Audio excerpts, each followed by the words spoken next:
આપ સૌને મારા જય શ્રી કૃષ્ણ. યુટ્યુબ ચેનલ વ્રતકથાઓમાં આપનું સ્વાગત છે. આજે આપણે આ વિડીયોમાં સાંભળીશું મહાશિવરાત્રિ વ્રતકથા.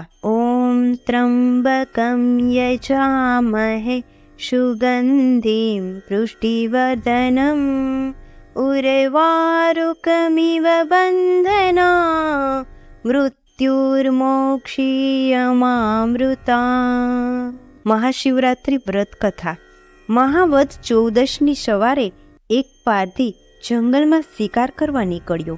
એ દિવસે મહાશિવરાત્રિ હોવાથી પૂજા કરવા જતા લોકો ભોળાનાથનું રટણ કરતા હતા. એ જોઈ ને પારધી પણ શિવ શિવ બોલવા લાગ્યો. રોજ પાપકર્મ કરનાર પારધીથી અજાણપણે ભગવાનનું નામ લેવાયું.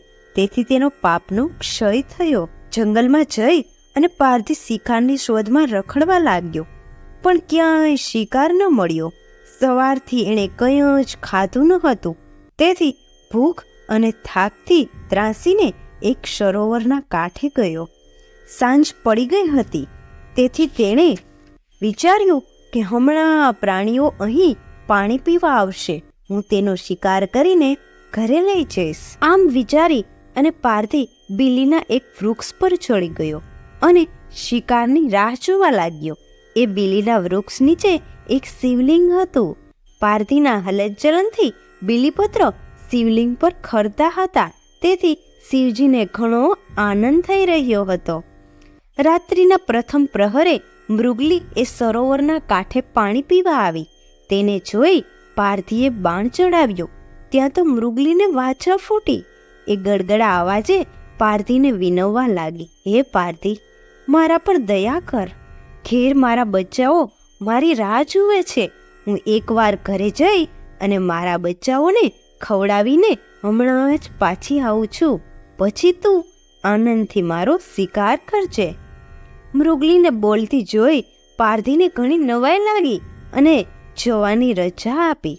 મોતના મોંમાંથી છૂટેલી મૃગલી પાછી ફરે એવો જરા પણ વિશ્વાસ ન હતો. છતાં ગમ્મત ખાતર એણે મૃગલીને જવા દીધી. પોતાને ઊંઘ ના આવી જાય એ માટે વૃક્ષની ડાળ પર પડખા ફેરવતો શિવ શિવ રટવા લાગ્યો. રાત્રિના બીજા પ્રહરે મૃગલીનો પતિ સરોવરના કાંઠે પાણી પીવા આવ્યો. પારધીએ બાણ મારવાની તૈયારી કરી ત્યાં તો મૃગને વાચા ફૂટી, હે પારધી, હું સવારનો નીકળ્યો છું. મૃગલી અને મારા બે નાના બચ્ચા મારી વાટ જોતા હશે.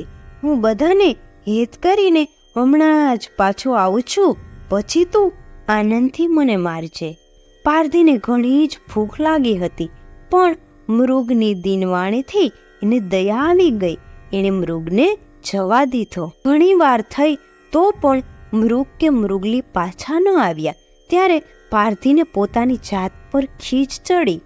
રોષમાં એણે બીલીપત્ર તોડીને શિવલિંગ પર ફેંકવા માંડ્યા. છેક રાત્રિના ચોથા પ્રહરે એને મૃગ, મૃગલી અને એના બે બચ્ચાને આવતા જોયા. ચારેય એક સાથે મરવાની તૈયારી દાખવી. ત્યારે પારધીને થયું કે આ ચારેય પશુ હોવા છતાં કેવા સાચા બોલા અને પ્રેમાળ છે, અને હું મનુષ્ય હોવા છતાં કેટલો અધર્મી છું. પારધીએ ચારેયને જવા દીધા અને જિંદગીમાં કદી હિંસા ન કરવાનો સંકલ્પ કર્યો. એ વખતે આકાશ માર્ગે એક વિમાન ઉતર્યું. દેવદૂતે પારધીને અને ચારેય મૃગલાને વિમાનમાં બેસાડ્યા. મૃગલાનો નક્ષત્ર લોકમાં વાસ પામી મૃગશીર્ષ બન્યા અને પારધી સ્વર્ગ ગયો. હે ભોળાનાથ, ઘાતકી પણ જાણીએ અજાણીએ તારી પૂજા કરે તો તું સર્વ પાપોનો નાશ કરે છે. તો તારું વ્રત કરનારનું કલ્યાણ કરજો. જય ભોળિયાનાથ.